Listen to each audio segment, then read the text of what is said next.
Good vibes mga ka-Grab.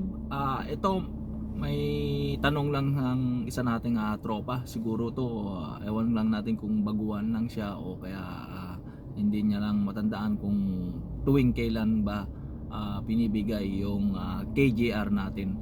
So ang KGR mga paps, sa mga kaalaman, sa mga hindi nakakaalam, ito ay yung ka-Grab rewards na natatanggap ng bawat driver. At yung ka-Grab rewards na to ay may mga chair, no? O pwedeng pag nakuha nila yung mataas na chair, yung platinum, gold, silver.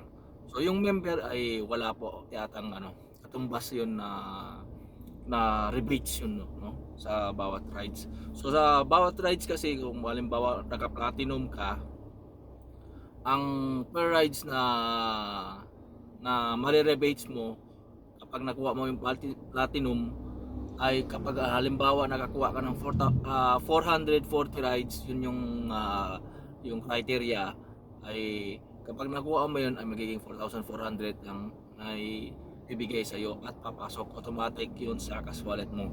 At yung tanong ni tropa na kung tuwing kailan daw kadalasan pumapasok itong KGR natin ay 2 to 3 working days. So halimbawa itong November lang, ito yung ngayong araw ang cut off hanggang mamayang alas 12.